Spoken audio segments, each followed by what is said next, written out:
It's with pleasure that I will show you one of my latest creations, the Dancing White Man.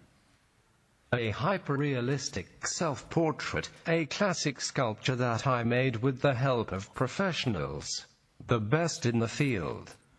I invited Edwin Dertien, a high-tech technician, who will say something about his experience during the work on this project.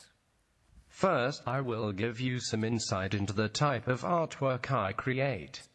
Most of my work is about my lusts, my dreams, my feelings, my desires, memories. The work I make is like the subjects in a diary. The objects and installations are site-specific, meaning the surrounding of the work is part of the work itself. And this influences the way you will experience it, experience it, experience it, experience it, experience it. Well, sometimes you love technique, sometimes you hate it. I hope this thing works. Let's try it. Okay, I love technique. But first, maybe I can show some work I make, and you get an insight. One of the installations I like to show that give a good impression of site-specific work is Under Heaven 2. It's built in a desolated place in Amsterdam. It's under the highway, and you have a space 3,000 square meters.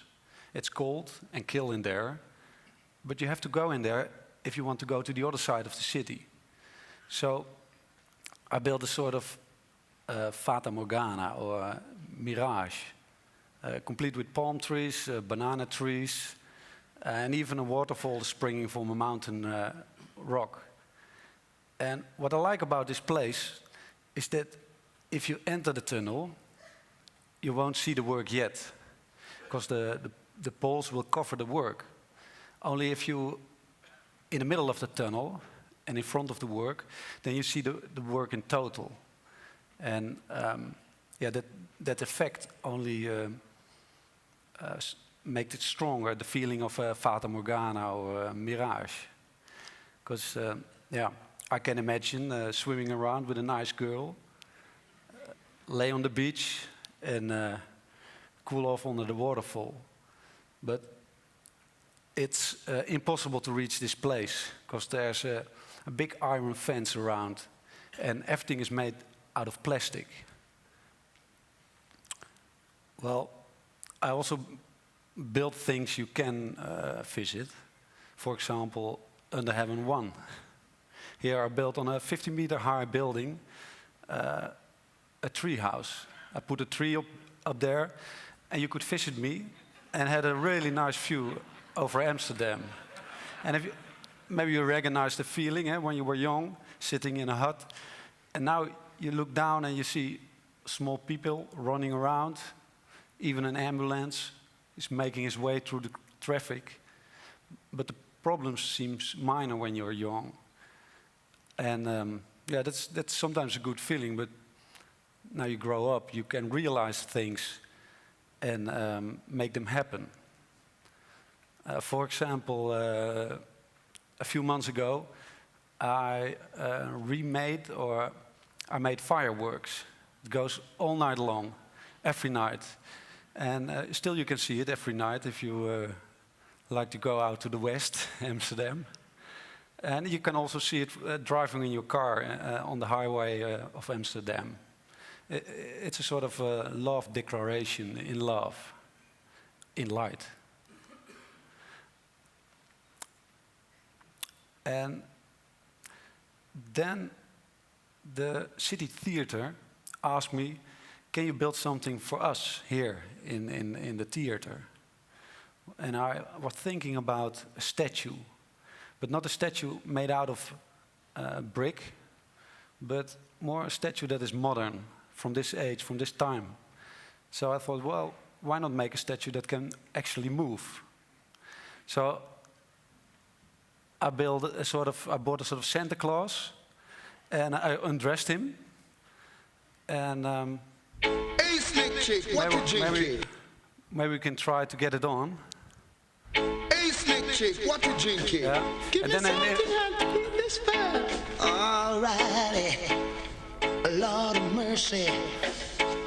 So hear me no soup, hear me no star. You come and this a dance, you make no war. You buy out the bar.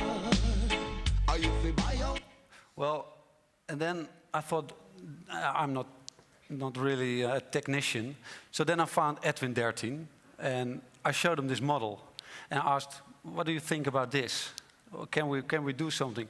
I like to make something that can move, and I know you have to use technique, but I don't want it to be a robot. So I never use the word robot for this sort of stuff, but it's more sort of, why not make a self-portrait? Well. Yes, and that's where I came in. And I'm trained as a control engineer. So I'm basically like to be in control of every movement of robotics. But if you let robot or control engineers build robots, then you will have machines that walk like this. And it was definitely not what Leonard wanted. So I had to make a statue or a robot that actually was losing control. So doing control without control.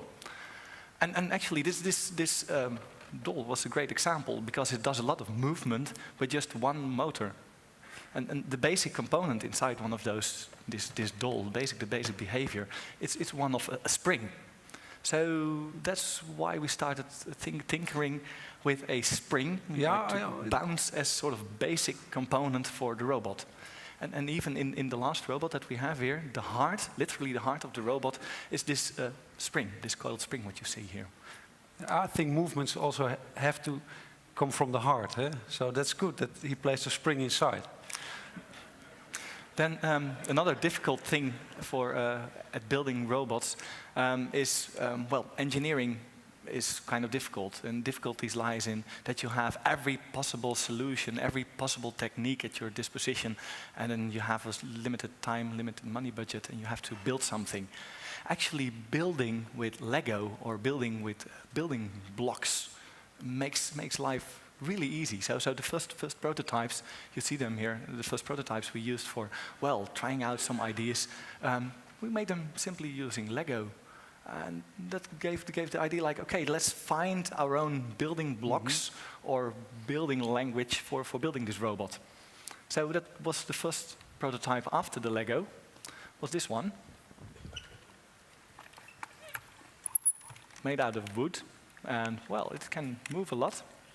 If you make one movement, he automatically triggers the other one. You see the knees, they are coupled to the shoulders. Shoulders are coupled to the hips. So as soon as you start moving one thing, the whole robot sort of starts to wriggle and dance. Or, well, at least it wriggles. So that was a sort of starting point for the real robot then. Yeah. And what I liked about this sort of things is that it's a sort of uncontrollable. So I asked him, can you just make one move and then turn the power off, something like that, and then at random, he makes another move and pick it up from there and then start from there again. So then you use technique, but you also use coincidence. And that's very important in this last version also. Yeah. And that's where we ended up with, or at least I ended up with another different, very different sort of problem. Because I can make robots, I can make things that move, I can, well, now try and make things that are moving uncontrollable. But then I'm not a very good dancer, and well, it is his artwork, not mine. So we had to come up with something that allowed Leo to teach this robot to dance. I even sent a video. I hope he's destroyed it. Yes, I destroyed the video. Put the video in here, and I start dancing. I only dance on reggae because I really like that. And then you know the feeling. You send something, and then you say, shit. And already yes, he got and it. I had to view those videos multiple times and make notes like, okay, he's moving his knees like this. But and then we had conversations like, but when I dance, I also move the shoulder like that. Can you implement that too? So, well, I think the next slide shows how you learned this robot to dance. Oh, yeah. Exactly. I almost forgot, yeah. Inside view in your studio. So we had a sort of, how do you call that, a feather? It's a MIDI. It's basically a MIDI control panel. You see a lot of them for Pip's Lab later on. Those MIDI control panels, they are normally used in music, but are used for controlling music. So when building a musical robot, it makes sort of sense to use musical interface. What do you say? That's the movie you hear. It's a voice again in the computer. Now maybe we have to try out if it works. Because what was nice that I got a sort of control panel, and every fader had a movement. So I could really play with it and put some music up and try how it will react, and now let it go. Maybe. So, yeah, as a lesson for me, that was also pretty nice, not to design a robot as a robot that's well complete and the thing, but the robot more or less as a tool which he could use for training and learning or making dance moves. Yeah, actually this was the sort of prototypes you see, and actually built robot, I now do it myself, modern statue that can even swing. Yeah, it's not a robot, it's a statue. Is actually downstairs in the If you arrived early today, they hadn't plugged it out yet, so it was playing reggae music all the time. Yeah, and you can visit it whenever you want, as long as it... it starts to dance if you dance in front of it, so it detects movement, and you have to dance quite frantically in order to make this robot do something. And yes, we placed hidden cameras that are capturing the audio. No, never mind. Yeah, I can. We have one idea now with the crisis and that sort of stuff, and also with if you are an artist, it's hard nowadays. So we're thinking about placing, how do you call that? Yes, a coin machine. A coin machine. To pay for the maintenance budget. Maybe you can try to get them on. Let's make it work. I don't dance with myself. Maybe if you do a little bit like this, a move, then we can try to get him on. Because he only reacts if you get in touch with him. Not sure whether it works.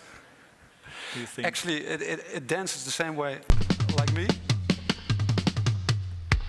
Life was a thing that money couldn't buy.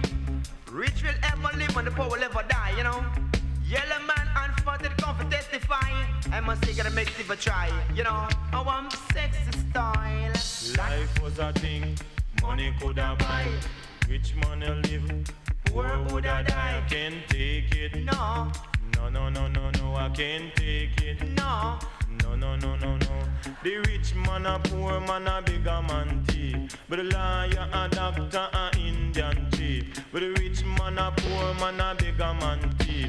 Lawyer a doctor a Indian chief. Life was a thing money coulda buy. Rich woulda live, poor woulda die. But everywhere you go you hear the poor man a cry. I can't take it. No. No, I can't take it. No. No. Everywhere me go, the poor man a cry. Thank you.